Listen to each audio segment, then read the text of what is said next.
सच्चिदानंद सदगुरु साईनाथ महाराज की जय। ओम साई राम। मित्रों, आज का ब्लॉग आप सभी हमारे साईं परिवार के लिए विशेष लाभकारी और कल्याणकारी है, क्योंकि आज के ब्लॉग में हम अपने साईं परिवार के लिए बहुत ही विशेष उपाय लेकर के आए हैं, खासकर उन परिवारों के लिए जिनके यहाँ धन की दिक्कत आ रही है, धन की बाधा आ रही है। मतलब अगर उनके जॉब हैं तो जॉब का छूट जाना, उनका बिजनेस है तो बिजनेस में घाटा लग जाना, युवा बच्चे बच्चियां हैं उनका रोजगार ना लगना। मतलब होता क्या है, जहां से भी धन का स्रोत बनना चाहिए वहां से बनते बनते बिगड़ जा रहा है और परिवार एक एक पैसे के लिए तरस जा रहा है। मतलब जिधर भी वह पैसा लगाते हैं वहां जीरो हो जाता है। तो होता क्या है, ये चीज़ आपको समझना है क्यों ऐसा हो रहा है। लेकिन यहाँ पर एक चीज़ हम कहना चाहते हैं, हमारे पुरुषार्थ में 4 चीज़ें हैं: धर्म, अर्थ, काम, मोक्ष। मैं बार बार इसकी चर्चा करता हूँ कि धर्म को करते हुए अर्थ का अर्जन अगर करते हैं और अर्थ का अर्जन करने के बाद काम, मतलब भौतिकता, गाड़ी घोड़ा, मकान, बीवी, बच्चे, संतान, तब आपको इसकी प्राप्ति होती है और लास्ट में मोक्ष की भी प्राप्ति हो जाती है, जब जरा मरण से मुक्ति हो जाती है। लेकिन आज यहाँ पर चूंकि इस भौतिकतावादी युग में कहीं ना कहीं पैसा सर्वोपरि हो गया है। इसका कारण यह है कि आप कहीं भी चारों धाम यात्रा भी जाना चाहते हैं तो आज के इस युग में आप पैदल नहीं जा सकते। पुरातन समय में तो लोग पैदल ही जाया करते थे। घर परिवार के लोग पहले रोते थे कि चारों धाम से लौट कर आ पाएंगे कि नहीं आ पाएंगे। लेकिन आज आधुनिक समय में कोई पैदल तो जा नहीं सकता। कोई बस से जा रहा है तो उसको किराया चाहिए, ट्रेन से जा रहा है तो किराया चाहिए, मतलब पैसा ही चाहिए। रास्ते में भोजन खाना है तो पैसा चाहिए, पानी पीना है तो भी पैसा, क्योंकि आज तो 1 लीटर पानी का रेट भी 20 रुपये है और महंगे से महंगा जो जल है वो तो 100 रुपये लीटर है। ऐसे ऐसे जल आज ब्रांडिंग करके बेचे जा रहे हैं। तो कहीं ना कहीं पैसा तो हर जगह इम्पॉर्टेंट हो गया है। अब हम यहाँ पर एक चीज़ और बताएंगे कि यह पैसा, ये धन क्यों नहीं आता, क्योंकि आप धर्म के अनुसार आचरण नहीं करते हैं। छोटा सा आचरण करना रहता है, बड़ा आचरण नहीं। और आज इस उपाय को जो हम लेकर के आए हैं उसको बताने से पहले मैं आप लोगों को बताना चाहता हूं एक खुशखबरी जो मेरे द्वारा हवन होता है। मेरे 3 शिष्यों का आज बहुत ही अच्छा न्यूज़ मिला। पहला न्यूज़ तो मैं यह बताना चाहता हूं कि हमारे एक शिष्य हैं जिनके संतान की प्राप्ति नहीं हो पा रही थी, 10 साल हो गया था शादी के, और आज उनका न्यूज़ आया कि पुत्र रत्न की प्राप्ति हुई है। तो उनको बधाई। और छत्तीसगढ़ के ये हैं। और दूसरा न्यूज़ जो आया है, दूसरा न्यूज़ आया है ये आपके छत्तीसगढ़ के ही बगल से जो है झारखंड से आया। झारखंड का न्यूज़ है, उनका बच्चा यूके में अप्लाई किया था किसी अच्छे कंपनी में और उसका सिलेक्शन बहुत अच्छे पैकेज पर हुआ और उनका बेटा एमबीए किया था।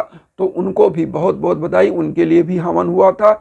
और तीसरा न्यूज़, एक हमारे बहुत अच्छे साईं परिवार हैं जो यूके से हैं, जिनके लिए हमने हवन किया था। उनकी बेटी का शादी नहीं हो पा रहा था और उनकी बेटी का शादी बहुत अच्छे घर परिवार में हो गया।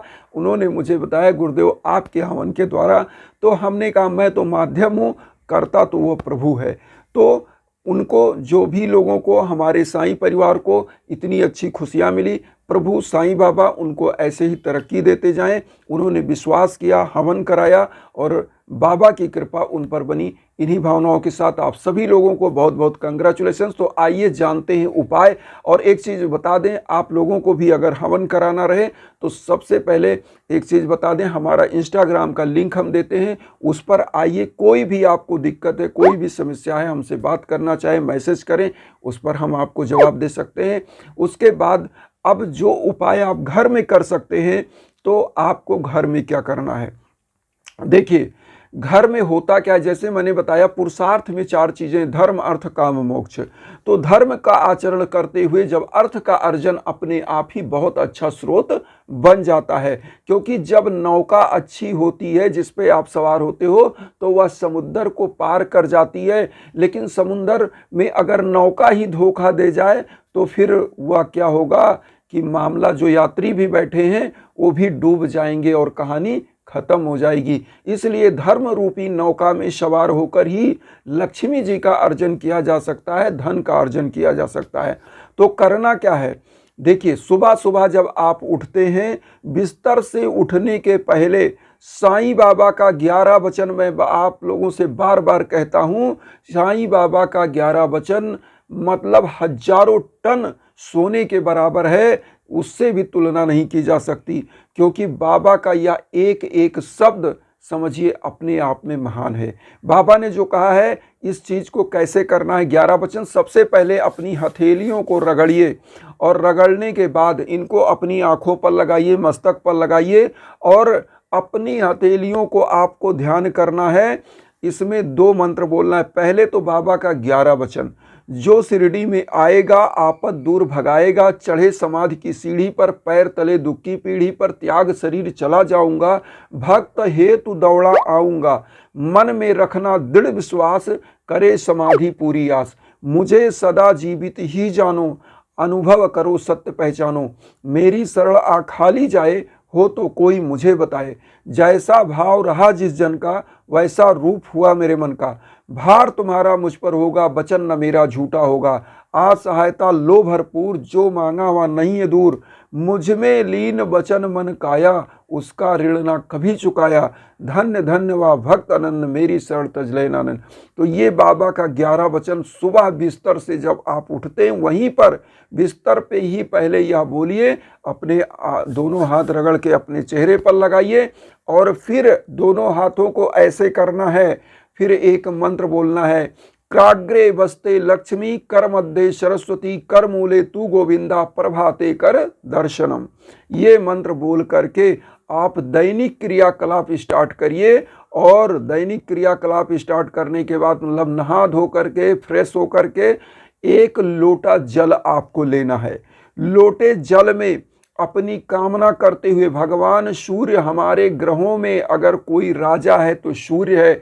सूर्य आपको क्या देता है, यश कीर्ति पद प्रतिष्ठा वैभव सम्मान सब कुछ सूर्य देता है। जिसकी कुंडली में सूर्य मजबूत होता है, आपने सुना होगा ज्योतिषियों को कहते हुए कि यह राजा के समान व्यक्ति है।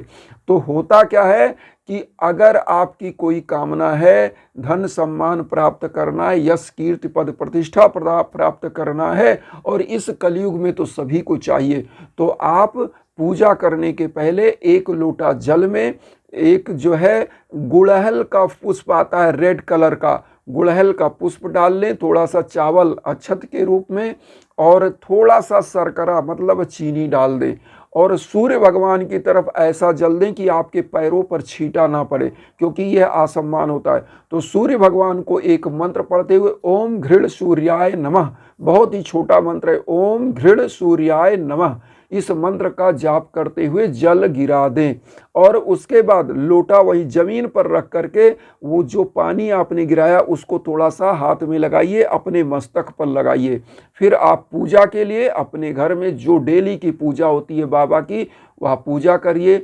साईं चालीसा, 11 वचन, साईं आरती और सब कुछ करने के बाद बाबा को प्रणाम करिए, अपनी दिन की शुरुआत करिए। मैं कह रहा हूँ, मेरा दावा है कि धन लक्ष्मी भर भर के आएंगी, कभी आपकी झोलियां खाली नहीं रहेंगी, क्योंकि बाबा के 11 वचन में बाबा ने खुद कहा है, मुझे सदा जीवित ही जानो, अनुभव करो सत्य पहचानो। बाबा की अनुभूति आपको होगी, आपको खुद पता चलेगा कि मेरे जीवन में परिवर्तन हो रहा है, धन लक्ष्मी आगमन हो रहा है। मतलब यह उपाय, जब धर्म का उपाय आप करते हो तो होता क्या है, आप 1 कदम बढ़ाते हो लक्ष्मी के लिए और लक्ष्मी 100 कदम आपकी तरफ आकर्षित होती हैं, क्योंकि माँ लक्ष्मी ऐसे घरों में जाती है जहाँ पर पवित्रता होती है, विचारों की पवित्रता, तन मन की पवित्रता, घर की पवित्रता। इसीलिए मैं एक दीपक जलाने की बात कहता हूँ। हर शाम आप अपने घर में एक दीप जलाइए, समस्त भव बाधाओं से आपको जो है छुटकारा मिलेगा और धन लक्ष्मी, माँ वैभव लक्ष्मी आपके घर में स्वयं पधारेंगी। ये उपाय करें। और एक चीज़ और बार बार हर ब्लॉग में मैं जैसे कहता हूँ कि जब भी जीवन में कष्ट आए, आपने बहुत इधर उधर के पैसे फूके होंगे, लेकिन मैं बार बार यह कहता हूँ कि एक बार जीवन में यज्ञ याजन हवन जरूर कराइए, क्योंकि हर किसी के भाग्य में यज्ञ याजन नहीं होता। इसीलिए कहा जाता है कि यज्ञ हवन वही करा सकता है जिसके भाग्य में होता है। तो आप हमारे इंस्टाग्राम के लिंक पर आइए। कोई भी जीवन में कष्ट है, चाहे दाम्पत्य जीवन का, चाहे शादी विवाह में रुकावट आ रही है, चाहे धन रोजगार में रुकावट आ रही है, तो किसी भी भव बाधा के लिए हमारे इंस्टाग्राम पर संपर्क करिए। वहां पर हम आपको जो भी गाइडलाइन है वो दे सकते हैं। आप यज्ञ कराना चाहते हैं, हवन कराना चाहते हैं, संकल्प हो जाएगा आपके नाम और गोत्र पर, संकल्प होकर हवन होगा। आप विश्व के कोने कोने में कहीं हो, वह ऊर्जा आप तक पहुंचती है और आपका जीवन हमेशा सुख, शांति, वैभव, धन, संपन्नता से परिपूर्ण हो जाता है। तो इन्हीं भावनाओं के साथ एक चीज कहेंगे कि वसुधैव कुटुंबकम की जो विचारधारा हम लेकर चल रहे हैं, उसमें आप सभी हमारे बंधु बांधव चैनल को सब्सक्राइब करके अपना आशीर्वाद दीजिए और उन साई भक्तों तक वीडियो को जरूर शेयर करिए जो किन्हीं कारणों से कष्ट में, दुख में। इसी भावना के साथ ओम साई राम।